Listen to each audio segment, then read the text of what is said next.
o início de ciclo de... This meeting is being recorded. Anunciamos o início de ciclo de palestras promovida em parceria entre a Defensoria Pública do Estado do Amazonas, a Escola Superior da Defensoria Pública do Estado do Amazonas e a Associação de Defensoras e Defensores Públicos do Estado do Amazonas, em alusão à Semana da Defensora e Defensor Público. Convidamos para fazer uso da palavra e a abertura dos trabalhos a defensora pública Melissa Souza Credi Borborema, presidente da Associação das Defensoras e Defensores Públicos do Estado do Amazonas. Boa tarde, espero que todos estejam me ouvindo bem. É um grande prazer participar dessa semana que foi toda voltada ao enriquecimento profissional dos nossos defensores, dos nossos defensores, também dos servidores, dos estagiários e dos estudantes de pós-graduação que estão aqui conosco, tanto nessa tarde quanto ao longo de toda essa semana. Como o protagonismo não é nosso, o protagonismo são realmente dos nossos palestrantes, eu não vou me delongar, mas gostaria só de fazer alguns agradecimentos. Em primeiro lugar, ao apoio restrito e incondicional da ANADEP, da nossa Associação Nacional de Defensores e Defensores Públicos do nosso Brasil, a nossa Defensoria Pública, a Administração Superior, que tanto nos apoiou na pessoa do nosso diretor da ESUDPAN, Rafael Pampose, que aqui se encontra, e do nosso coordenador Maurílio Casas Maia, aos colegas que voluntariamente farão parte de toda essa semana nas condições de mediadores e debatedores, meu agradecimento pessoal, e declaro aberta a nossa semana com o tema Resultados da Pesquisa de Diagnóstico da Defensoria Pública do Estado do Amazonas, um primoroso trabalho desenvolvido pelo Dr. Tiago Esteves, nosso colega do Rio de Janeiro, e do Dr. Franklin Roger, que tive o prazer de trabalhar na condição de corregedora. Daremos início à palestra com o tema Resultados da Pesquisa Nacional da Defensoria Pública. Como mediadora da mesa, convidamos a Defensora Pública do Estado do Amazonas, doutora Elânia Cristina Fonseca do Nascimento. Boa tarde. Antes de apresentar o nosso palestrante, informo que ao fim será aberta a oportunidade para as perguntas, que podem ser realizadas pelo chat ou por inscrição no chat para que sejam realizadas por áudio e vídeo. O nosso palestrante é defensor público do Estado do Rio de Janeiro desde 2008, mestre e doutorando em Direito e Sociologia pela Universidade Federal Fluminense, co-coordenador da Pesquisa Nacional da Defensoria Pública, professor da Fundação da Escola Superior da Defensoria Pública, autor de vários livros e artigos no campo do acesso à justiça e assistência jurídica gratuita, que, conforme suas próprias palavras, permite guardar questões institucionais para o futuro. Com a palavra, o Dr. Diogo Esteves. Boa tarde, pessoal. Boa tarde a todas e todos. É um grande prazer aqui poder abrir essa semana de defensores e defensores públicos no Amazonas, né? Uma semana que promete ser muito interessante, com palestras aí dos meus grandes colegas Franklin, Zé Augusto, Kleber, tem o Alan também, Alan, né? Eu gostaria de agradecer aqui inicialmente o presidente da DEPAN, a doutora Melissa, o DPG, doutor Ricardo Paiva, meu grande querido amigo Rafael Barbosa, meu grande amigo Maurílio Casas Maia, aí, pelo convite, agradecer a doutora Elânia, doutor Marcelo Pinheiro, o doutor João também, que fechará aí os debates, né? E assim, queria dizer que é uma grande pena mesmo não poder participar presencialmente do evento, acho que seria uma oportunidade muito boa. A gente começou agora aqui, antes do evento, a bater um papo, né? Eu, o Maurílio e o Rafael, e assim, o grande bacana desses eventos é poder compartilhar com os colegas as ideias, compartilhar aí esses momentos no intervalo das palestras, e infelizmente a palestra online não nos permite muito fazer isso, né? Espero que no final eu possa interagir com vocês com as perguntas, para a gente poder trocar algumas ideias, coisa que a gente faria presencialmente, né? Mas espero poder pelo menos viabilizar isso um pouco aqui no ambiente online. E prometo que da próxima vez, na próxima palestra, eu vou estar presencialmente aí com vocês, para a gente poder tomar aquele café, bater um papo, né, e descontrair um pouco. Afinal de contas, eu nunca estive no Amazonas, já foram 2 oportunidades em que quase fui e não fui. Eu espero que na terceira, finalmente, eu consiga realizar meu sonho de poder conhecer vocês aí presencialmente conhecer Manaus, né? Bom, queria começar aqui apresentando a pesquisa nacional, embora eu esteja aqui hoje representando, né, a pesquisa é muito maior do que eu, muito maior do que as pessoas envolvidas, né?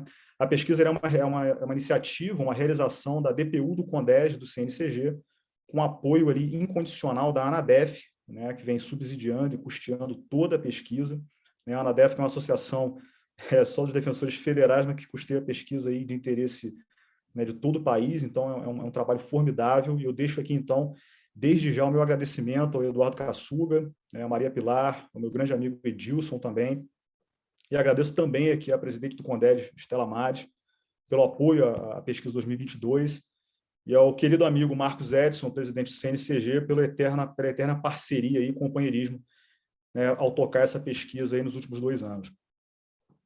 Bom, essa pesquisa, como eu falei, ela é uma atuação conjunta, né, de 3.134 defensoras e defensores públicos, 2.588 servidores e servidoras da Defensoria Pública do Estado, do Distrito Federal e União, né? Então, esse é um esforço coletivo de toda a Defensoria para a gente poder coletar essas informações. Então, mais uma vez, digo e repito, nessa pesquisa não é minha, não foi feita só por mim, pelo contrário, eu sou apenas uma pecinha dessa grande engrenagem, né? E essa grande engrenagem é coordenada aqui pelo Edilson Santana, né, meu grande amigo, Franklin, Júlia Azevedo, Kazu Watanabe, o Marcos Edson, presidente do CNCG, Maria Tereza Sadek e o Nicolas Moura Silva, nosso camarada lá do Paraná. As análises estatísticas e o processamento de dados são feitos pela Camila Basso, pelo Leandro Giomec, também da Defensoria Pública do Paraná, e a coordenação geográfica e cartográfica é feita pelo Eduardo Dutenkeffer, pela Fernanda Pavodese e pelo William Magalhães. E, além disso, a gente tem uma enorme comissão científica, uma enorme lista de colaboradores que eu listei aqui ao lado para poder referenciar nos créditos, dentre os quais aqui eu destaco, né, o nosso grande querido amigo Maurílio Casas Maia, né, que está sempre presente aí participando, né, das nossas pesquisas. Bom, a Pesquisa Nacional da Defensoria Pública ela vai ser lançada, né, a segunda edição, no dia 19 de maio de 2022, né? Portanto, o que eu vou fazer aqui hoje com vocês é um spoiler da pesquisa, né? Vou informar para vocês as principais descobertas desse ano de 2022, e o lançamento oficial ele vai ser feito na quinta-feira com a publicação de 2 e-books, né?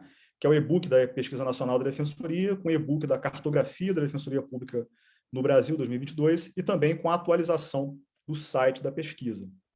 E você deve observar ali que, né, nesse site da pesquisa, de costas ali, salvo engano, é o próprio Rafael fazendo uma atuação aqui no Amazonas, né?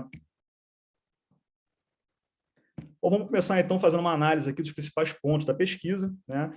Eu vou começar fazendo uma breve passagem sobre as análises geográficas, né, as descobertas que foram feitas nesse ano de 2022.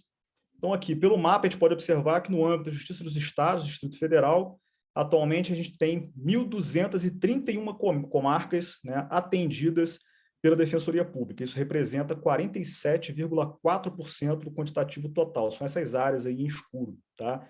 Além disso, temos 69 comarcas que são atendidas em caráter parcial ou excepcional, por intermédio dos projetos de extensão desenvolvidos pela Defensoria Pública, né? São essas áreas aí em verde claro. E com destaque aqui para os projetos Adote Sua Comarca e o Grupo de Trabalho de Interior no Amazonas, né? As áreas em verde claro representam 2,7% do quantitativo total de comarcas do país, né? A gente teve aqui um avanço no último ano, e geograficamente ou visualmente falando, né, o maior impacto ocorreu justamente no Amazonas, né, que vem evoluindo a passos largos aí nos últimos anos em termos de cobertura de atendimento e qualidade, né? Não obstante o esforço institucional que vem sendo empreendido, né, para garantir o acesso à justiça para todos, atualmente 1.022 comarcas ainda não são atendidas pela Defensoria Pública, que representa 50% do total. No âmbito da Defensoria Pública da União, né, no âmbito federal, da Justiça Federal, infelizmente a gente não teve nenhum avanço de 2021 para 2022 em termos de cobertura de atendimento, tá? Então, atualmente, os dados continuam os mesmos, né? Há apenas 80 subseções judiciárias que são regularmente atendidas hoje pela Defensoria Pública da União, o que representa apenas 28,7% do quantitativo total. Portanto, 199 subseções judiciárias federais não são atendidas pela DPU, o que representa 71,3% do total. É um quantitativo muito grande. A gente pode observar isso pelo próprio mapa, né? As áreas em amarelo são preponderantes em relação às áreas em verde escuro, que são as áreas atendidas, né?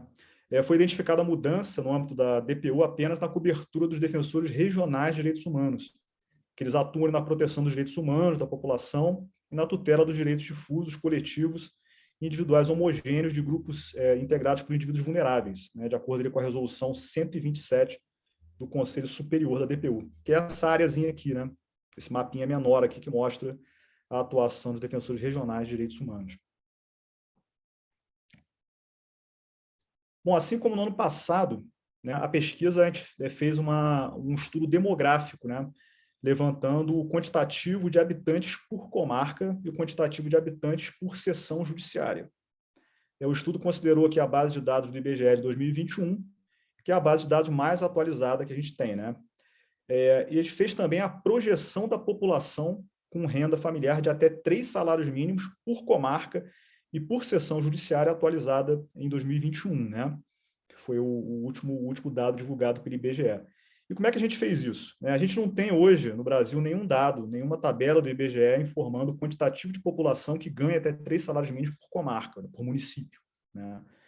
E o que a gente fez foi pegar o censo de 2010, que é a última informação que a gente tem sobre população que ganha até 3 salários mínimos. A gente pegou o censo de 2010 e fez a mesma projeção de crescimento da população, a gente aplicou o censo de 2010. Então, com isso, a gente projetou quanto hoje teríamos, né, de população com renda de até 3 salários mínimos por comarca, né, juntando os municípios. É claro que assim, esse método de cálculo que a gente fez, ele não é um método perfeito, ele é falho, porque pode ter diversas variáveis ali que podem ter influenciado nesse crescimento nos últimos 10 anos aí da população e no crescimento da população com renda de até 3 salários mínimos. Mas como o único dado que nós temos é o censo de 2010, essa foi a única forma que a gente encontrou de poder calcular hoje qual é a população que ganha até 3 salários mínimos por município, né, agrupando eles por comarca. Então, esse é o dado que nós estamos fazendo, pegando o censo de 2010 e fazendo a mesma progressão matemática do crescimento populacional para aplicar a 2021. E considerando aqui a distribuição geográfica e a densidade demográfica das comarcas, atualmente 158 milhões de habitantes possuem potencial acesso à defensoria pública, tá? Então, a gente aplicando, pegando aquele mapinha anterior lá das áreas, né, em verde escuro e em verde claro, e cruzando com o mapa demográfico do Brasil, a gente tem hoje 158 milhões de habitantes com potencial acesso à defensoria pública. Isso representa 75,2% da população total do país, né? Então, a gente vê que o avanço na área de cobertura retratado no primeiro mapa, ele se reflete aqui, gerando um crescimento no percentual da população atendida. No ano passado, a gente tinha 72,3%, né, 2021, e esse ano a gente tem 75,2%, né, da população atendida. Não é muito, né, mas pelo menos a gente avançamos além do crescimento populacional, né? Dentro desse quantitativo indicado de população potencialmente atendida pela Defensoria Pública, 137 milhões de habitantes possuem renda familiar de até 3 salários mínimos. No âmbito federal, a gente não observou nenhum crescimento, né, na área de cobertura e, consequentemente, também não observamos nenhum crescimento no percentual da população atendida, né? O que a gente observou no âmbito da DPU foi só um crescimento da população atendida por conta do crescimento populacional, né, da própria área atendida. Então, a população ali cresceu e, consequentemente, a população potencialmente atendida também cresceu. Mas nós não tivemos um crescimento da cobertura de atendimento, né? Então, a população com potencial acesso da Defensoria Pública da União hoje soma 127 milhões de habitantes, 59,6% da população. Tá? E a população com renda familiar de até 3 salários mínimos, com potencial acesso à DPU, soma 109 milhões de habitantes. E aqui a gente tem um dado que, para mim, é o dado mais relevante em termos de projeção da população, né? Que é justamente a população que fica à margem do sistema de justiça. Se a gente pegar o mapa da população lá, o mapa da cobertura de atendimento da defensoria, e a gente pegar apenas as áreas que estão em amarelo, ou seja, as áreas não atendidas, e a gente indicar nesse mapa a população não atendida, a gente vai ter esse mapa que está aqui ao lado de vocês agora. Tá? Então, esses pontinhos vermelhos marcados são cada comarca em que não se tem hoje defensoria pública atuando. Tá? E os pontos eles são proporcionais ao quantitativo de população dessas comarcas. E não só qualquer população, tá? Esses pontinhos foram calculados, né, com base na população que ganha até 3 salários mínimos. Ou seja, aquela população que não tem a possibilidade de realizar o pagamento, né, de honorários advocatícios. Então, esses pontinhos em vermelho marcados no mapa aqui representam a população que hoje não tem acesso à defensoria pública e não tem condições, pelo menos em tese, de realizar o pagamento de honorários advocatícios. Então, esse mapa aqui ele representa, né, a população que está à margem do sistema de justiça, tá? É a população sem acesso à justiça no Brasil. Atualmente, em termos numéricos, 48 milhões de habitantes no âmbito da justiça estadual e 78 milhões de habitantes, considerando a justiça federal, não possuem acesso aos serviços jurídicos essenciais oferecidos pela Defensoria Pública. 48 milhões e 78 milhões na Justiça Federal. Tá? Ou seja, considerando que o reconhecimento formal de direitos pelo ordenamento jurídico não implica diretamente na efetivação prática deles, né, parcela significativa da população hoje se encontra potencialmente à margem do sistema de justiça e impedida de reivindicar seus direitos por intermédio da Defensoria Pública. Isso, para mim, é um absurdo tremendo, tremendo. 48 milhões de habitantes hoje podem levantar essa plaquinha dizendo sem justiça, sem paz, tá? Porque a gente não tem atendimento na Defensoria Pública no âmbito da Justiça Estadual. E 78 milhões de habitantes no âmbito da Justiça Federal. Bom, isso é um reflexo da estrutura de pessoal da Defensoria Pública, né? Hoje a Defensoria Pública tem apenas 6.956 defensores no território nacional, tá? A gente teve aqui um aumento de 1,4% em relação ao ano passado, quando foram contabilizados 6.861. Então, a gente tem 6.956 esse ano, 2022, 6.861 em 2021. E esse mapinha aqui que está aqui representa aqui a distribuição dos defensores públicos no território nacional. Então, os círculos são proporcionais ao quantitativo, né? Com destaque aqui para o Rio de Janeiro, tem 792 defensores, São Paulo, 771, né? E a União com 644. Enquanto isso, tá? O Ministério Público ali possui 12.894 promotores, procuradores, né, de justiça. E o Judiciário possui 17.871 juízes, desembargadores e ministros. Então, essa análise comparativa aqui, do quantitativo de defensores, né, membros do Ministério Público, membros do Poder Judiciário, ele revela que o quadro de defensores públicos seria 85,3% menor que o quadro de procuradores e promotores, e 156,9% menor que o quadro de juízes, desembargadores e ministros. Tá? Então, com certeza, a nossa balança da justiça está desigual. Tá? Essa aqui é a projeção dessa distribuição no território nacional, com exceção de pouquíssimos estados que a gente tem uma quase isonomia, quase, porque nenhum estado tem uma isonomia, mas uma quase isonomia entre o número de defensores, promotores e juízes, no Rio de Janeiro, por exemplo. Nos outros estados aqui, a gente tem uma diferença absurda, com destaque aqui para a DPU, né, que tem um pontinho verdinho aqui, enquanto o pontinho vermelho e azul são muito maiores, né? Isso reflete, né, na razão entre população e defensores públicos, né? Então, essa carência de defensores ela vai refletir diretamente nessa proporção matemática entre número de habitantes por defensor público, né? Hoje a gente tem 33.796 habitantes por defensor público. 33 mil por defensor público. Se a gente for considerar hoje a população que ganha até 3 salários mínimos, a gente vai ter 29.730 habitantes por defensor público. 29.730 habitantes por defensor público, tá? E agora, a gente faz uma análise aqui da distribuição do gênero no âmbito da Defensoria Pública, né? Hoje, a gente tem uma distribuição equânime de defensores públicos do gênero masculino e defensores públicos do gênero feminino, tá? Que a gente vai ter hoje 51% da defensoria é composta por defensoras públicas, tá? 51%.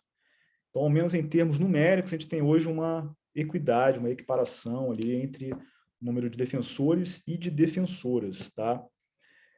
E esse aspecto do gênero, raça e classe social, ele vai entrar num tema que o Maurílio falou há pouco tempo atrás na palestra dele sobre ondas renovatórias de acesso à justiça, né? A gente vai ter aqui uma 7ª onda renovatória do acesso à justiça, que é justamente a análise do gênero, raça e classe no âmbito do sistema de justiça, né? O que significa isso? Tá? A gente teve lá a primeira onda renovatória do acesso à justiça, que era a assistência jurídica gratuita, a segunda onda renovatória do acesso à justiça, que analisava lá os procedimentos difusos e coletivos, né? Ações coletivas para tutelar esses direitos difusos, coletivos e individuais homogêneos.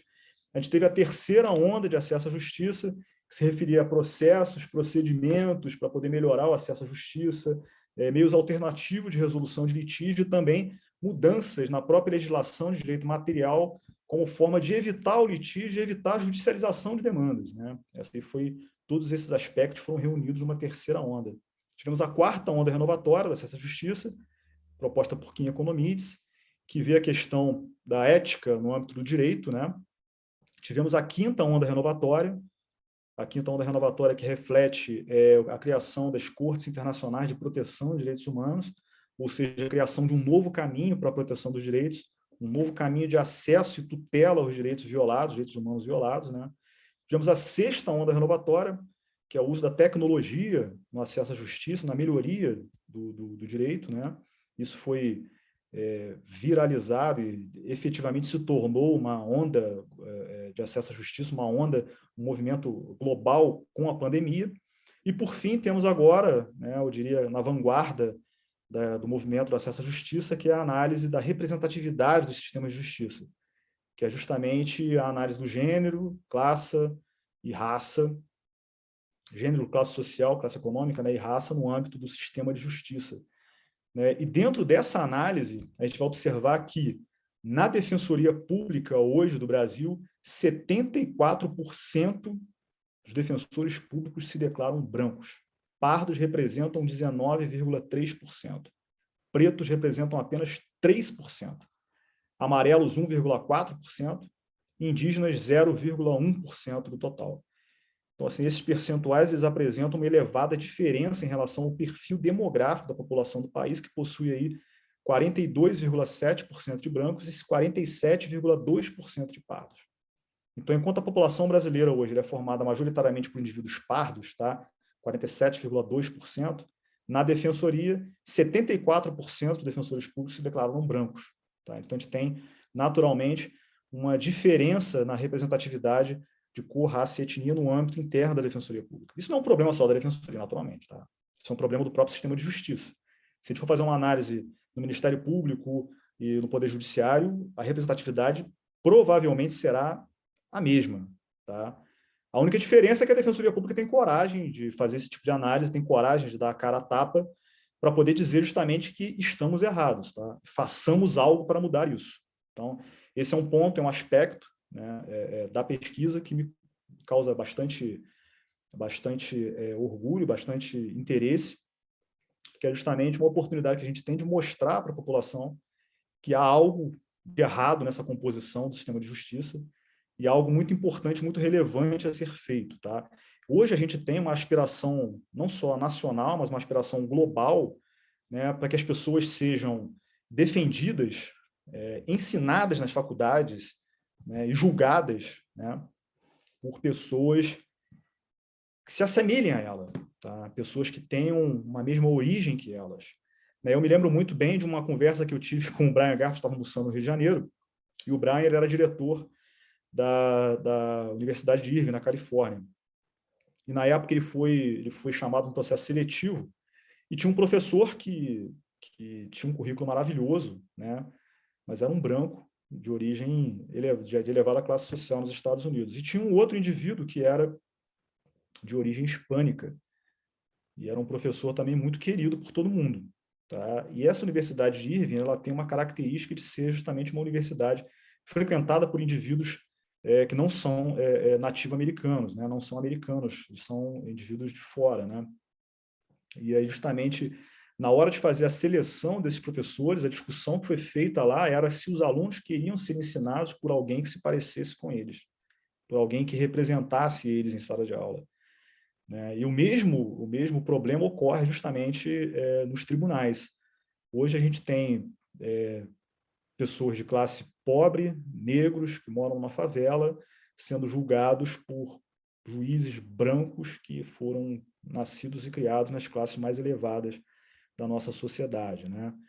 Então, não estou dizendo que o juiz não vai poder ter capacidade de compreender um problema apresentado por uma pessoa preta e pobre, mas estatisticamente, pelo menos, é muito pouco provável que um juiz que não tenha essa vivência seja capaz de julgar um caso desse porte, de uma realidade tão diferente da dele, sem poder conviver com essa realidade, entendeu? Então, realmente, a representatividade no sistema de justiça hoje é um problema que tem que ser analisado, ele tem que ser tocado, tá? E o primeiro aspecto desse problema de representatividade é justamente a cor, raça e etnia, né? O segundo aspecto é um aspecto pouco falado até agora. A gente vê muitos movimentos, né, tocando no aspecto do gênero e também no aspecto da raça, né? O aspecto do gênero da Defensoria Pública hoje, pelo menos em termos numéricos, nós temos uma representatividade.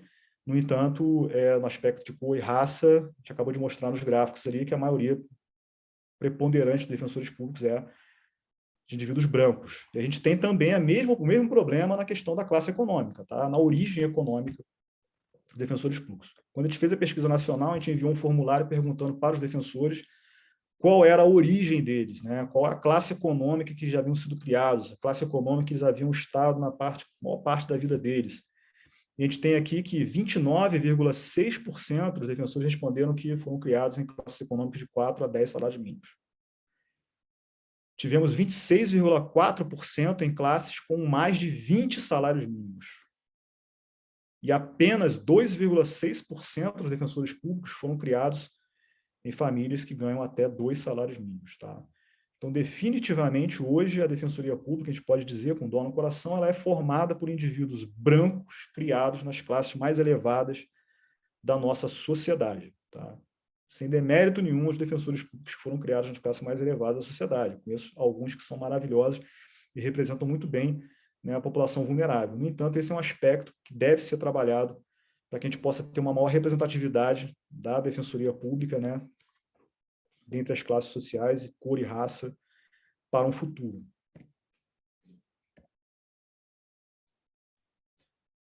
Passando, então, a um outro aspecto menos polêmico, né, e menos doloroso, ou melhor, tão doloroso quanto, vamos analisar agora o orçamento da Defensoria Pública, que reflete justamente o buraco no qual nos enfiamos, né?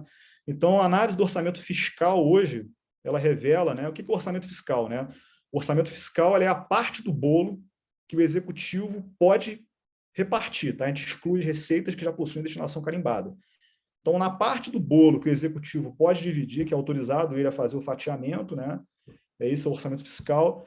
A média nacional do orçamento fiscal da Defensoria Pública é de 0,27%. 0,27%. Isso significa, em termos matemáticos, que a cada R$100 gastos do orçamento público, 27%, essa moedinha aqui, bichuruca, 27%, 25 mais 2 centavos ali, eles vão para a Defensoria Pública, tá? Essa esmola é o que a gente recebe por ano para a gente conseguir se manter, se criar, tá? E prestar atendimento para essa população toda que a gente presta. Enquanto isso, tá? Fazendo análise comparativa entre a Defensoria Pública, o Ministério Público e o Poder Judiciário, a gente revela aqui, a gente mostra esse gráfico, demonstra aqui o desequilíbrio dentro do quadro financeiro das instituições que compõem o sistema de justiça. Para o orçamento de 2022, os valores destinados à Defensoria Pública, eles são aqui, ó, embaixo aqui, 288% menores que o orçamento do Ministério Público. 288% menores que o orçamento do Ministério Público. E 1.539% menor que o orçamento aqui em cima do Poder Judiciário. 1.539% menor que o orçamento do Poder Judiciário. E, como eu disse, é esse valor que a gente utiliza para prestar o nosso atendimento, tá? E apesar disso tudo, apesar de toda essa problemática, de toda essa carência financeira, de toda essa deficiente distribuição territorial, digamos assim, né, a Defensoria Pública, em 2019, ela prestou aqui 19 milhões de atendimentos no território nacional. Em 2020, nós tivemos aqui uma queda por conta da pandemia, naturalmente, né? nós prestamos 13.181.000 atendimentos em 2020. Em 2021, como já um rescaldo da pandemia, né, os primeiros meses já passando a pandemia, a gente subiu para 16.400.000 atendimentos, já refletindo ali um aumentozinho, um picozinho, né, na demanda de atendimento da Defensoria Pública, né? Aguardo aqui os números de 2022, que vamos coletar ano que vem, né? Mas eu estimo que teremos um aumento no atendimento que vai superar em muito 2019. Isso já vem sendo sentido e comentado por diversos colegas que atuam, né? A gente está sofrendo agora uma contra-onda, né, dos atendimentos, que a gente ficou represado por conta da pandemia, então agora pegando essa pancada aí de atendimentos, né, um volume bem mais elevado do que o normal, né, de atendimentos que ficaram represados ali por conta da pandemia. Então, estimo que em 2022, né, dos dados de 2022, que serão coletados em 2023, a gente vai ter um aumento significativo ali, né, no quantitativo de atendimentos. E justamente por conta da pandemia, a gente observa aqui, né, nos dados coletados, que em 2020 nós tivemos 3 milhões de atendimentos via call center, né, via telefone. Né, isso foi um aumento muito grande em relação a 2019, que tivemos ali 2.400.000. Tá? E já em 2021, com a redução do uso do trabalho remoto, com a redução, né, do atendimento por telefone e com o retorno das atividades presenciais, esse volume de atendimento do call center caiu para 1,4 milhões, já como rescaldo ali, né, da pandemia. Vamos observar para ver como vai ser essa contagem em 2022. E um dado muito interessante, também coletado pela pesquisa, né, são os números de ações coletivas. Né, o Edilson Santana é um entusiasta do tema, né? A gente estava justamente comentando sobre esse aumento. Né? Então, a gente teve aqui em 2018, 2.130, né, o número de ações coletivas ajuizadas. Depois a gente foi aumentando para 2.892 em 2019, 3.487 em 2020 e em 2021, 4.803 ações coletivas ajuizadas, que demonstra claramente, né, um ingresso, um avanço da Defensoria Pública na seara da proteção dos direitos coletivos, difusos, individuais homogêneos. Tá? Bom, esses são os dados que eu tinha aqui brevemente para apresentar para vocês. As palestras online, elas costumam ser muito mais cansativas, muito mais maçantes do que as palestras presenciais. Justamente por isso eu fiz aqui uma exposição bem curta, para não cansá-los, tá? E deixo aberto para perguntas, comentários, para que a gente possa debater os temas aqui propostos. Tá? Muito obrigado mais uma vez pelo convite. Eu espero que na próxima vez, prometo que na próxima vez, eu estarei presencialmente para que depois da palestra a gente possa se reunir para conversar mais e tomar um café. Excelente, excelente explanação, bem concisa. As perguntas estão abertas. Quem quiser realizar por chat, fique à vontade. Quem quiser se inscrever por chat e fazer por áudio e vídeo também, fique à vontade. Antes de passar a palavra para o Dr. Marcelo Costa, que é o nosso debatedor, vou fazer só uma observação aqui, analisando a pesquisa no âmbito da Defensoria Pública. Eu vi que é quase equiparado o gênero. A gente tem 53% de homens e 46% de mulheres. Mas quando olha isso em relação aos membros, mas olhando o número de estagiárias e de servidores, o número de mulher é muito maior do que o número de homens. Em relação ao estágio, 62% dos nossos estagiários são mulheres e 37,5% homens. Então, olha essa discrepância, né? Uma coisa também que me chamou a atenção é que, em relação à família, quando perguntado sobre pai e mãe, escolaridade, a escolaridade feminina é mais alta. Então, eu fiz uma análise aqui, eu lembro da minha faculdade, o número de mulheres era maior, o número de estagiárias é maior, o número de servidoras é maior, mas quando a gente vê no topo da carreira, o número de homens, ainda que no todo, no número, como você bem apontou, seja equiparado, né? Aqui no Amazonas, a gente tem um pouquinho mais de homens e homens brancos em sua maioria.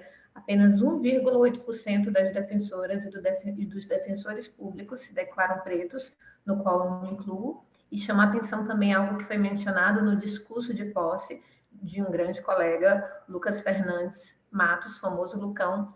Ele mencionou que no nosso concurso, nenhum indígena ingressou nos quadros.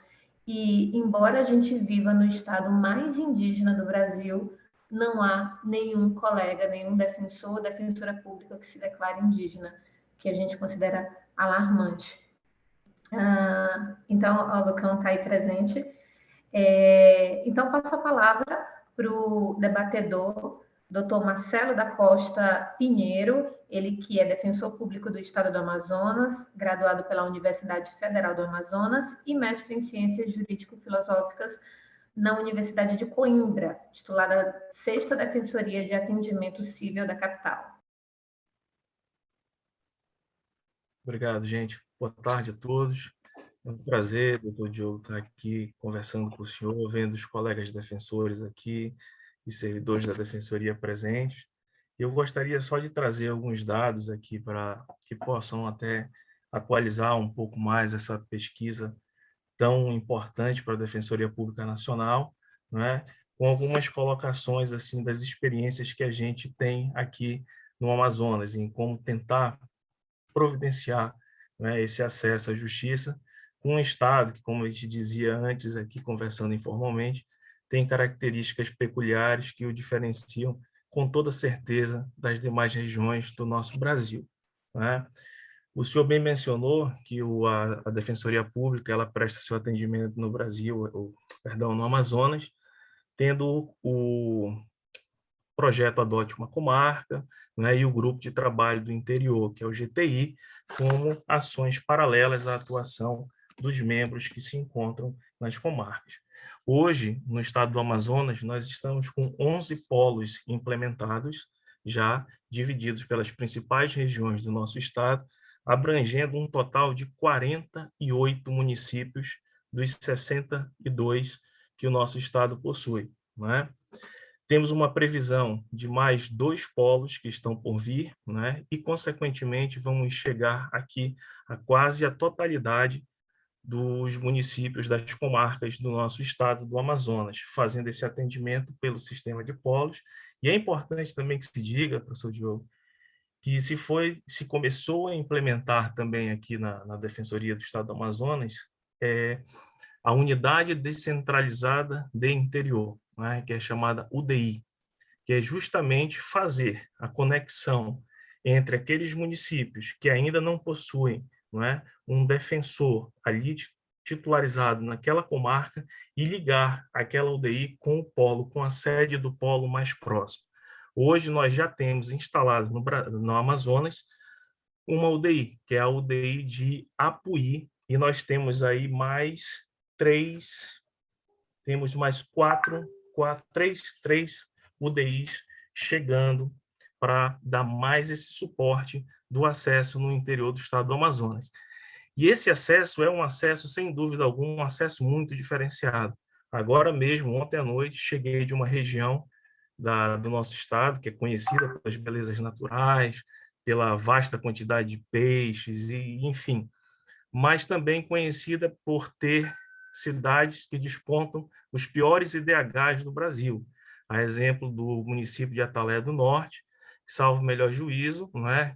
Estava ali na 3ª posição do pior IDH. É a região do Alto Solimões.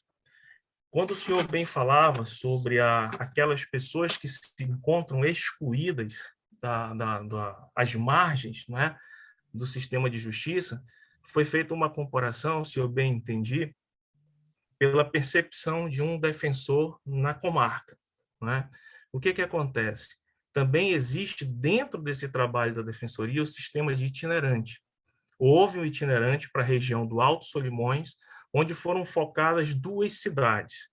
A cidade de Santo Antônio do Içá, que foi a primeira comarca que eu titularizei aqui enquanto defensor, e fui o primeiro defensor também dessa comarca, e a cidade de Tonantins, que pela estrutura do Poder Judiciário é considerada como um termo da comarca de Santo Antônio do Içá.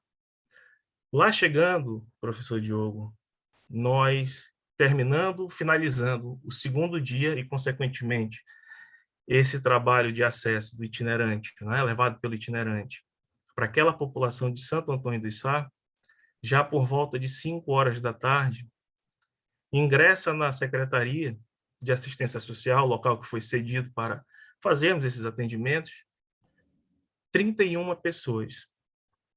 E a gente ainda tinha que desmontar todo o maquinário para botar dentro do barco e partir no outro dia para a cidade de Tonantins, né? E começamos a ficar naquela situação que nos deixou um pouco aflito de como resolver aquilo. E logo o senhor vai entender melhor por que eu estou fazendo essas colocações. E procuramos saber se dentro daquela microcoletividade ali havia um representante. E lá tinham 2 representantes. E nós conversamos para dizer que foi anunciado na rádio, foi feita ampla divulgação, que a Defensoria estaria por 2 dias e que eles estariam chegando no final, e que a nossa equipe já estava completamente esgotada também pela quantidade de atendimentos que foram realizados ali. E eles falaram bem assim, não, mas nós tentamos. Mas assim que chegou a notícia de que a Defensoria Pública estaria aqui, nós imediatamente viemos para cá. Aí eu falei, quanto tempo vocês levaram para chegar aqui? 2 dias. Eu falei, como vocês vieram para cá? Numa canoa de 12 metros, com 31 pessoas. 31 pessoas, com idosos, pessoas adultas, crianças, bebês, dentro de uma canoa, viajando pelo rio Içá por 2 dias. Então, nós nos reunimos, os defensores ali presentes, doutora Jéssica, doutor Messi Elmer, e resolvemos dividir a nossa equipe para deixar um dia a mais, pelo menos uma manhã a mais em Santo Antônio de Sá, e o restante da nossa equipe partiria para Tonantins. Então, certamente, professor, falo isso para o senhor com uma perspectiva de que o índice de excluídos, o número de excluídos, pelo menos aqui, na nossa região, ele é muito maior do que o que se encontra registrado, porque são pessoas que sequer existem. Essas pessoas, elas não tinham, existem aos olhos do Estado, né, falando, porque elas sequer possuíam um documento de identidade. Nós tínhamos uma pessoa, uma senhora de 60 e poucos anos, que não tinha certidão de nascimento, não tinha absolutamente nada, ela não tinha nenhum documento. E conversando com eles, pela proximidade das fronteiras, alguns têm dificuldade até de falar a língua portuguesa. Muitos falam espanhol arranhado um pouco com o português. Então, essa é a dificuldade que a gente encontra dentro do Amazonas, com essas nuances geográficas de se levar o acesso a essa população, não é? E aliado a tudo isso, a Defensoria Pública também, porque nós temos ainda agora, dentro do estado do Amazonas, conexões com a internet, que elas funcionam relativamente bem em alguns polos da Defensoria. Por exemplo, a doutora Elânia se encontra agora no polo de Maués, fazendo uma videochamada aqui com a gente. O que eu acho que seria completamente difícil ou impossível de se fazer de Santo Antônio do Içá, não é? Mas perfeitamente viável também de se fazer da cidade de Humaitá, que é o polo do Madeira. Então, quando nós conectamos esses polos, por exemplo, as centrais, as sedes dos polos, com as cidades satélites que ficam ali rodeando, exemplo, Humaitá e Apuí, que são próximas, mas quando falo próximas, são 12 horas de ônibus para chegar lá, né? A gente percebe que não basta somente levar o acesso também tecnológico para eles, porque muitas vezes, professor Diogo, a performance do nosso assistido, quando se depara com os aparatos tecnológicos, isso leva a um travamento completo deles. Eles sequer conseguem se manifestar frente a algo que eles nunca viram. Por exemplo, uma webcam. É muito difícil explicar para eles, por exemplo, que do outro lado vai estar um defensor conversando com ele e ouvindo, mesmo que ele esteja vendo. Alguns perguntavam, porque tem um assistente da defensoria que está ao lado orientando, e alguns perguntavam assim, mas isso é verdadeiro mesmo? Ele realmente está lá? Né? Então, tem toda essas especificidades do Amazonas, que talvez uma sugestão e até talvez uma pergunta, se isso pode também ser levado em consideração dentro dessa pesquisa, né, em pesquisas futuras, para se abranger mais ainda e tentar realmente produzir um mapa mais acurado da nossa realidade aqui no Amazonas. O que o senhor acha disso, professor Diogo? Seria uma alternativa para futuramente a gente olhar com mais especificidade para a nossa região, ou isso não teria tanta pertinência? Bom, vamos lá, Marcelo. Cara, você tocou num ponto assim, que me encantou, na verdade, quando eu fiz a pesquisa, né? Quando a gente estava tocando lá a coleta de informações e tal. O que você falou, ele reflete nesse mapinha aqui que está aqui, né? O mapinha mostra aqui que essa região, né, do Amazonas, ali, em vermelho mais escuro, é justamente a região que é categorizada como sendo a mais pobre, de acordo com os dados do IBGE, que são lá de 2010, né? Porque o censo 2020 não foi feito lá por falta de verba e tal. Talvez com um novo censo isso mude um pouquinho, fique até mais vermelho aí, espalhado esse vermelho escuro, fique mais difundido ali, né? No território do Amazonas. Mas esses são os dados que a gente tem por enquanto. Mas, de fato, cara, você tocou num ponto que é assim, é o calcanhar de Aquiles hoje de qualquer pesquisa empírica que você vai fazer para coletar dados numéricos, né? Porque hoje você coleta informações sobre quantitativo de atendimento, população, demografia e tal, então você não faz uma análise especificada desse cotidiano que é a atuação do defensor público, né? Eu acho que esse é o aspecto mais assim, bacana, né, mais bonito do nosso trabalho, né, que é esse aspecto diário. E justamente por isso, justamente vislumbrando essa questão dessa dificuldade de coletar essas experiências individuais, né, essa dificuldade, a gente colocou no site da Pesquisa Nacional da Defensoria, a gente teve esse cuidado de colocar em cada um dos estados, quando a gente fez a análise lá por unidade federativa, a gente teve o cuidado de colocar algumas fotos da atuação dos defensores públicos nesses estados, né? E as fotos do Amazonas, eu estava falando que me encantou muito, né? As fotos do Amazonas foram aquelas que mais me encantaram. Eu tive dificuldade de selecionar as melhores fotos, porque eram fotos incríveis. Se você observar, não sei nem se é você na foto lá, mas tem uma foto do pessoal numa canoa, tem foto do pessoal em avião, né? Tem um cara de costas que parece muito contigo lá, não sei se é você, depois você me confirma, né? O Rafael aparece em algumas fotos, entendeu? Então, assim, é uma coisa muito interessante, porque mostra realmente as pessoas subindo em canoa, entrando em barcos, né? Atravessando lama, entrando em aldeias, né? Para fazer o atendimento jurídico assistencial.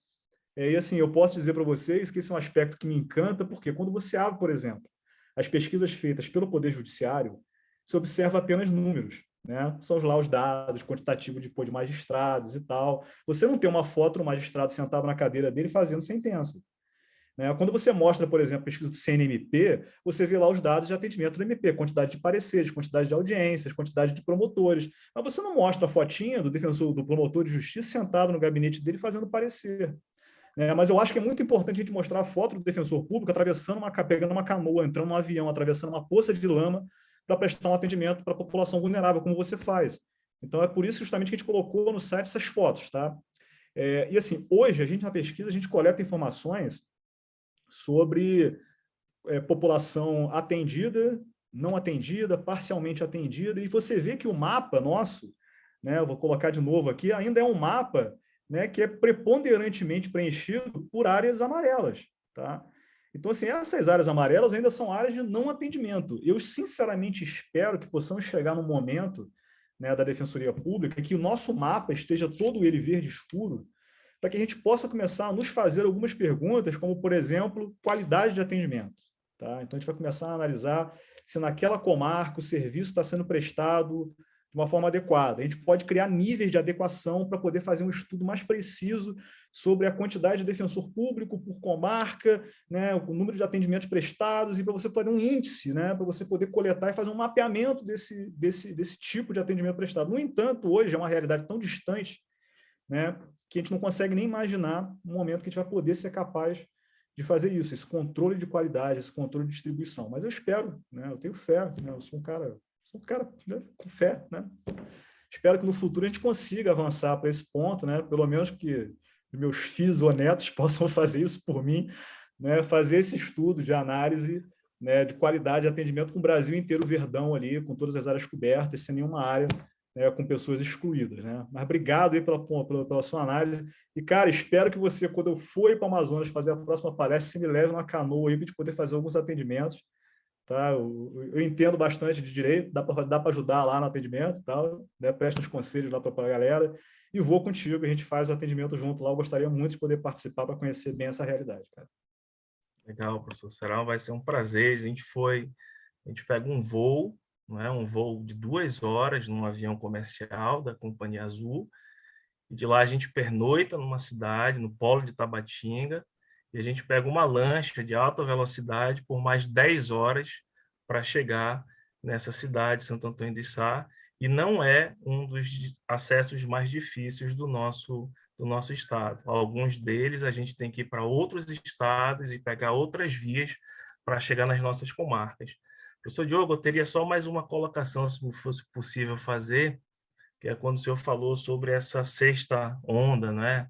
E também tem aqui no relatório, na pesquisa que foi produzida, sobre as defensorias públicas que já vinham desenvolvendo, né, alguma forma de inteligência artificial, né, para auxiliar os membros ou os servidores, seja na coleta de dados, ou seja na produção de peças, ou sabe-se lá outras funcionalidades que esses sistemas podem trazer. A gente tem, de outro lado, já, né, a Justiça 4.0, lá encabeçada pelo CNJ, trazendo juízo 100% digital. Nós temos já o balcão virtual. Enfim, né, como o senhor bem disse, a pandemia ela catalisou, né, todos esses projetos. Eu acho que para 5, 10 anos, não sei o que, não sei mais, tiveram que se antecipar e para a gente conseguir funcionar a máquina do sistema nesse período. O senhor, como é que o senhor consegue enxergar, por exemplo, essas novas tecnologias que as defensorias públicas elas podem desenvolver? Isso pode trazer um resultado positivo no acesso à justiça, ou a gente vai ter mais prejuízos do que benefícios no sistema, no uso desses sistemas? O que o senhor acha? Ou houve um implemento concreto, o senhor tem notícia de sistemas de inteligência artificial nas defensorias brasileiras? Porque aqui na pesquisa, salvo engano, consta que ainda estavam todas ainda no plano das hipóteses aqui, nada ainda concreto. O senhor tem notícia se houve a concretização e se isso pode trazer implementações no acesso à justiça para os nossos assistidos? Vamos lá, pergunta maravilhosa. Na verdade, era um tema que eu queria colocar nos meus slidezinhos ali, mas eu achei que assim, ia ficar muito maçante falar sobre isso, né? Assim, mais um tema, né? Prolongar um pouco mais a palestra. E obrigado, e parece que a gente combinou antes, né? Para fazer a pergunta. E, na verdade, assim, quando a gente fez a pesquisa lá no ano passado, a gente descobriu que 90,3% dos defensores públicos que foram entrevistados, né, eles declararam que estavam utilizando meios de atendimento remoto para prestar atendimento à população, né? Essa pesquisa ela foi feita com os dados de 2020 e 2021. Daqui a 5 anos, que é o censo, essas perguntas de opinião em relação aos defensores são feitas de 5 em 5 anos. Né, os dados administrativos são coletados anualmente, mas as pesquisas, né, de opinião e pesquisas diretamente com os defensores são a cada 5 anos. Então, daqui a 5 anos, você vai repetir a pergunta, ver se lá a gente vai ter aí um aumento ou uma diminuição do atendimento remoto, tendo em vista que, dessa vez, agora a gente prestou o questionário em tempo de pandemia. Então, realmente, era natural que as pessoas estivessem prestando atendimento por via remota e tal. Então, assim, eu tenho uma curiosidade em saber se no futuro isso vai se expandir ou se vai se retrair, esse atendimento por via remota. E a pergunta que você me fez isso é vantajoso para o assistido? Não é vantajoso para o assistido? Bom, a tecnologia é algo que sempre ajuda, tá? Se ela for utilizada da forma mais adequada, né? Então, a tecnologia ela pode ajudar processos, ela pode auxiliar em processos, ela pode facilitar processos, agilizar processos, reduzir o trabalho humano, né? Mas ela tem que saber, tem que se saber utilizar a tecnologia. A gente não pode, por exemplo, como você falou, né, vou dar um exemplo concreto, né, utilizando a sua fala, a gente não pode chegar, por exemplo, e falar, olha só, a partir de agora está decretado, decidido aqui, eu sou o defensor público geral, eu mando aqui, está decidido que agora eu não vou mais gastar recursos mandando defensor público lá para aquele fim de mundo no Amazonas para prestar atendimento. Cara, eu vou mandar uma maletinha com uma câmerazinha, né, e o cara faz atendimento via câmera e tal, então, poxa, eu vou deixar uma pessoa lá com WhatsApp e a pessoa faz o atendimento via WhatsApp e tal. Isso não é uma realidade, isso não vai acontecer. Por que não vai acontecer? Porque parcela significativa da população ainda não tem acesso à tecnologia. Então, você não pode, por exemplo, aqui no Rio de Janeiro, mudando saindo de uma realidade para outra realidade, num polo que é muito mais desenvolvido tecnologicamente do que o seu aí, por exemplo. Aqui no Rio de Janeiro, você não pode chegar e falar, olha só, a partir de hoje o atendimento da Defensoria Pública ele é exclusivamente online, porque ele vai facilitar, vai agilizar e tal. Por quê? Porque grande parcela da população não tem acesso à tecnologia, não tem acesso a um celular que tenha acesso à internet, né? Não tem acesso, não tem smartphone, né? Ou a pessoa não sabe utilizar, a pessoa tem dificuldade, seja pela idade, seja pelo conhecimento técnico. Então, assim, a gente pode manter a tecnologia, pode nos auxiliar muito, muito, mas se for utilizada de forma adequada. Então, a gente tem que ter sempre esse viés, tá? A gente tem que sempre pensar que a tecnologia ela tem que ser utilizada, lembrando-se daquela parcela da população que nós temos que não tem meios de acesso à tecnologia, tá? Esse é um ponto fundamental, né? Hoje é uma realidade dura e crua, que eu vou dizer, mas a Defensoria Pública, em sua grande maioria, ela se destina a prestar atendimento para a população de classe média. Tá? Isso é uma realidade dura, mas é verdade. Tá? Então, assim, o nosso público hoje, preponderantemente, ele é um público de classe média. Porque o público de classe pobre, mesmo, ele não sabe que tem direitos. Então, ele não procura a Defensoria Pública. Tá? Então, nosso público-alvo hoje, classe média, né, o público que a gente mais atende, tá, tudo bem, esse pessoal, a maioria deles ali vai conseguir ter um acesso por via remota e tal, então a via remota pode ser um mecanismo para facilitar o acesso à justiça dessas pessoas. Né? Mas a gente não pode se esquecer também que a parcela mais pobre da população pode não ter acesso a esse mecanismo. Tá? Então a gente tem que ter sempre esse viés. Né? E você me perguntou uma outra coisa também em relação à inteligência artificial. Tá? Então já pulando de um assunto para outro, que é atendimento via remota, né, para a inteligência artificial, a gente tem iniciativas muito boas de inteligência artificial já implementadas, já em funcionamento. Tá? Uma delas, eu vou citar um exemplo que é de grande viés prático para a gente aqui, que é o Sistema Verde.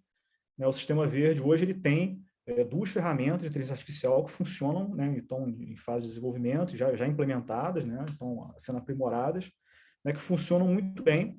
Uma delas é o atendimento prestado via website, né? Que já se liga aqui ao atendimento remoto, que eu havia falado anteriormente. Então, a pessoa vai para o website, digita lá, por exemplo, qual é o problema dele.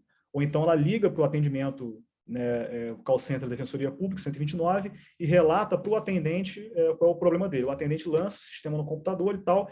O sistema ele já te ajuda a diagnosticar, por intermédio das palavras-chave que foram fornecidas pela pessoa, né, qual é o problema que ele tem, qual é a ação que ele está buscando e, consequentemente, qual vai ser a comarca que ele vai ser atendido, qual é a seção e tal.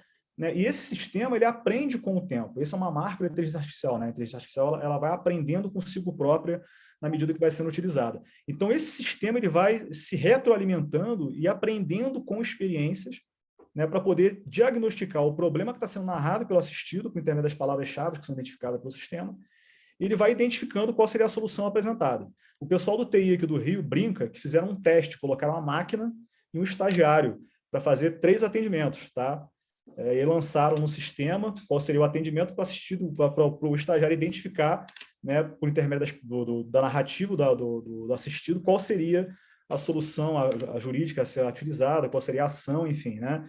A máquina acertou nas 3 vezes, o estagiário errou, acho que 1 ou 2, um negócio desse. Tá? Então, assim, a máquina foi mais efetiva do que o estagiário que estava lá em treinamento. Essa é uma curiosidade que foi feita aqui no Rio. Mas, então, assim, a inteligência artificial ela serve, ela é algo útil, tá? A gente não está imaginando aqui um exterminador do futuro que vai dominar a Defensoria Pública, vai matar os defensores para tomar o nosso lugar. Não. A inteligência artificial, na verdade, ela é algo que vem para complementar o nosso trabalho, né, e facilitar a sua execução. Então, toda parcela de tecnologia, toda parcela de inteligência artificial que me ajude a eliminar aquele trabalho burocrático, aquele trabalho chato, aquele trabalho repetitivo, né, que é aquele trabalho que eu costumo brincar que se eu pegar um macaco de circo, treinar e colocar para fazer, o cara faz, né, o bichinho faz. Esse trabalho que nos toma grande parcela do nosso tempo, né, se a inteligência artificial, essa tecnologia nos ajudam a eliminar isso, ela otimiza o nosso trabalho e nos permite executar mais tarefas. Então, a inteligência artificial e a tecnologia pode, repito, nos ajudar muito, desde que seja usada, né, claro, com inteligência e com discricionariedade, pensando sempre, é claro, no nosso público-alvo. Eu não sei se eu respondi bem a tua pergunta, Marcelo, mas era mais ou menos isso, tá? E eu queria só fazer mais um adendo aqui, né, que é um ponto ligado à tecnologia. A gente pretende, a partir dos próximos anos, né, no universo aí de 5 a 10 anos, automatizar a coleta de dados da Defensoria Pública. Então, a gente pretende fazer um cruzamento de todos os sistemas do Brasil para que a gente possa, na medida em que o defensor lá do gabinete dele contabiliza os atendimentos, a gente vá fazendo isso retroalimentado no nosso sistema. Só que a gente tem um problema hoje na Defensoria Pública, porque os sistemas utilizados por cada estado divergem. Tá? Então, assim, o solar hoje ele prepondera. A maioria dos estados utiliza o solar. Né? Então, a gente poderia conectar todos os sistemas solar para poder fazer uma coleta unificada de dados. Fica mais fácil. Agora, para fazer a intersecção entre o sistema solar e os outros sistemas, aí é um problema. Tá? Então, é isso hoje que está em debate no CONDES. Está em debate lá. O Nicolas está tocando isso lá, o Nicolas que trabalha com a gente na pesquisa, está tocando isso no CONDES para tentar, no futuro, que essa coleta de dados feita por intermédio de formulários hoje na pesquisa seja feita de forma automática no futuro. Tá? Então, a gente espera que no futuro a tecnologia, mais uma vez, nos sirva para nos auxiliar quando a gente permite uma integração entre esses sistemas da Defensoria, né, para facilitar a coleta de informações e saber em tempo real, qualquer dia, qualquer hora, número de atendimentos prestados, comarcas atendidas e tal. Né? Então, no futuro, a gente espera conseguir caminhar para isso. E a gente está, né, trabalhando para poder fazer essa automação na coleta de dados, utilizando a tecnologia desenvolvida pela Defensoria Pública. Perfeito, doutor Diego. Tudo respondido, 100%. Parabéns pela sua exposição. Obrigado mais uma vez à ADEPAN, aqui na pessoa da minha colega Melissa, a ESDEPAN também, aí, o Rafael presente, o Maurílio. Obrigado pela possibilidade de estar aqui debatendo aí com o professor Diego. Valeu, professor. Obrigado. Professor, eu tenho uma pergunta. A realidade, como o doutor Marcelo colocou, do Amazonas, ela é muito diferente. Eu atuo aqui em Maués e muitas pessoas de comunidades indígenas chegam à nossa sede, quando a gente pergunta onde mora, eles mencionam o nome da comunidade e a gente sempre pergunta, de barco, leva quanto tempo? E falam, leva 8, 9, 10 horas, dependendo do motor. Então, eles fazem um cálculo, um motor de 20, um motor de 40, um motor de 90, mas são pessoas que levam 9, 10 horas para chegar aqui. E tem muitas mulheres que conseguem vir de carona para ingressar com uma ação de alimentos. Elas relatam, por exemplo, que tem 5, 6 filhos com um determinado homem que não quer pagar nada, e a gente ingressa efetivamente com a ação de alimentos. No entanto, há uma impossibilidade do sistema de justiça de citar esses réus de alimentos. Uma vez um oficial de justiça fez um cálculo e para realizar uma citação numa comunidade que não era das mais distantes, ele gastaria pelo menos R$600 só de combustível, sem falar num eventual aluguel das embarcações, né? E ele fez esse cálculo, então o juiz justificou a impossibilidade, são citações realizadas por edital, não vão ser... Aí são pessoas que formalmente acessam o sistema de justiça, mas materialmente elas não acessam. Por mais que tenham contato com um defensor ou defensora pública, o Ministério Público faça o parecer, o juiz profira a decisão, materialmente não é dado nenhuma resposta satisfativa para esse processo, já que nem a citação foi viabilizada. E eu penso que, citando outras situações, esse mês aqui no Polo de Maués, nós realizamos uma audiência pública sobre violência obstétrica e sentimos a necessidade de fazer uma tradução simultânea. Uma liderança gentilmente realizou essa tradução simultânea em Sateré, Maué, sob pena de grande parte do nosso público não entender o que estava sendo dito ali da audiência pública.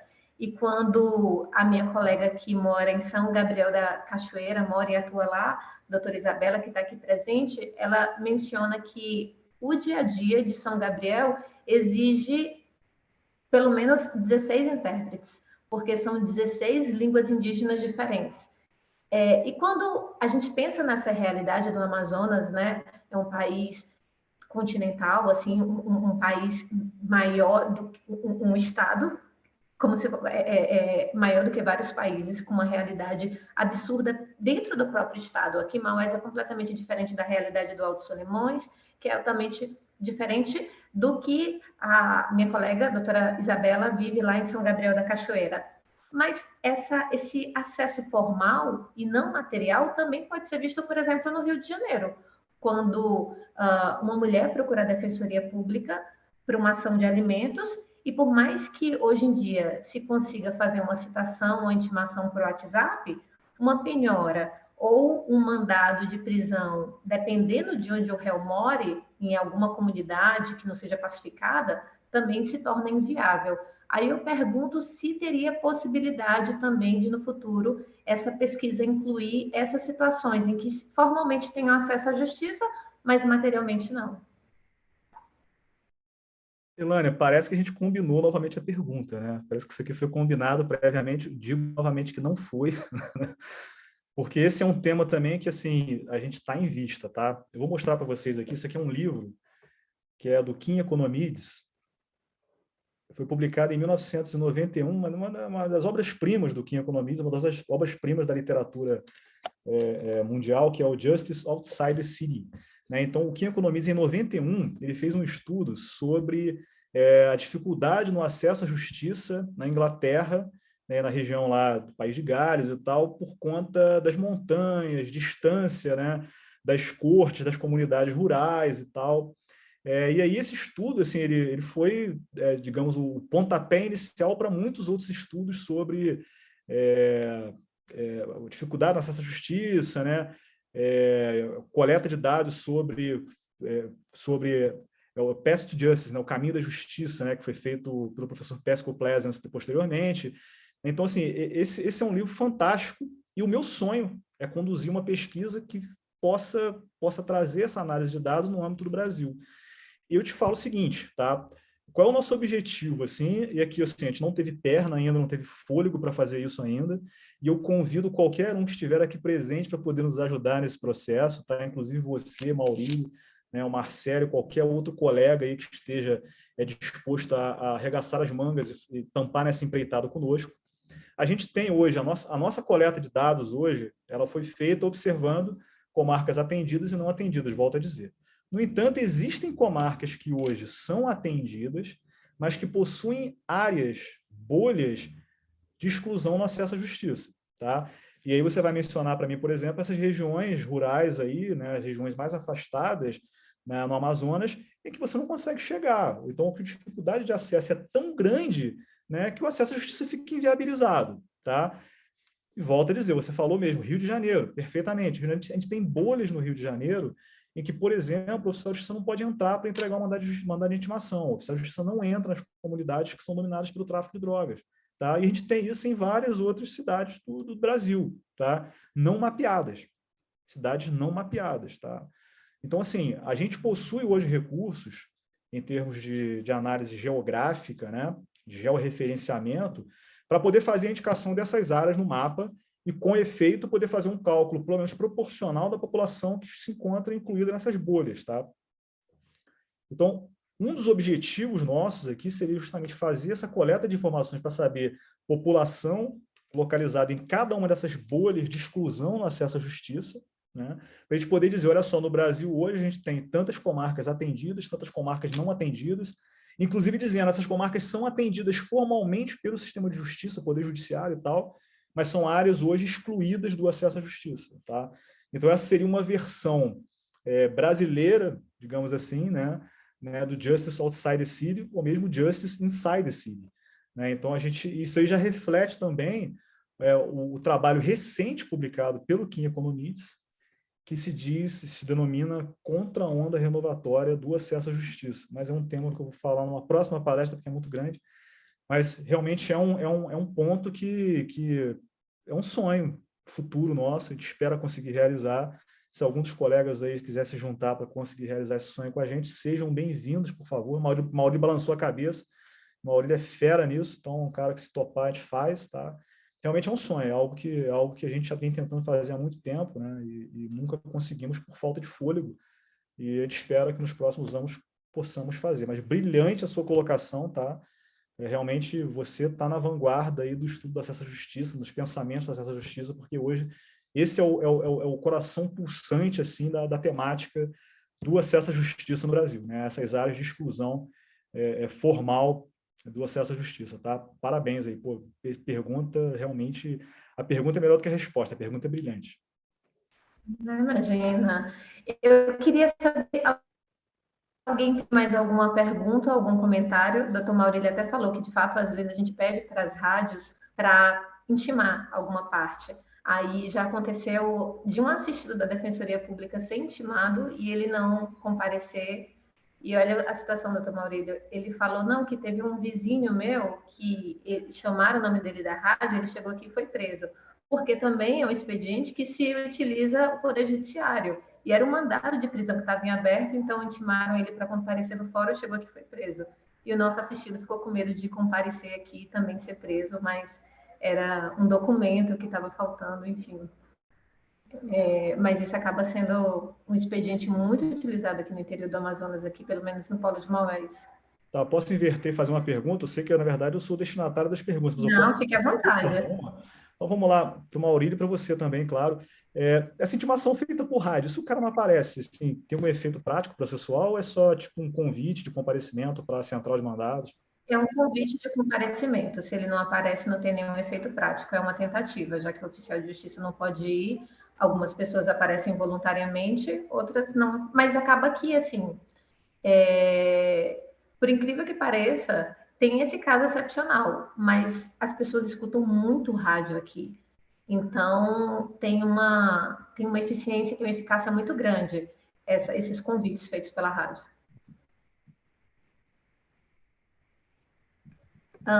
Então, eu agradeço a sua brilhante explanação, aprendi muito.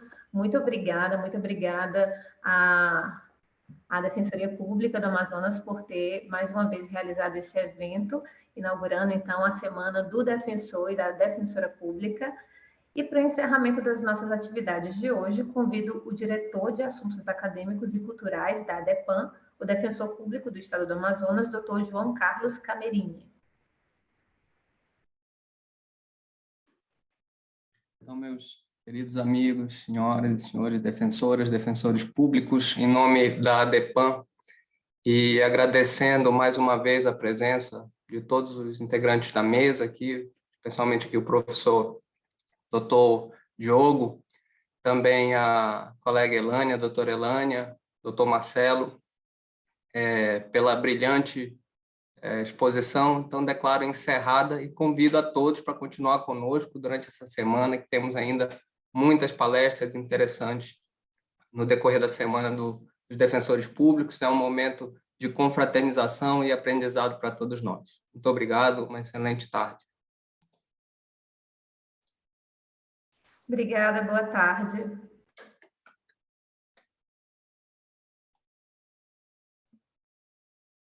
Ô, Diogo, abraço, amigo.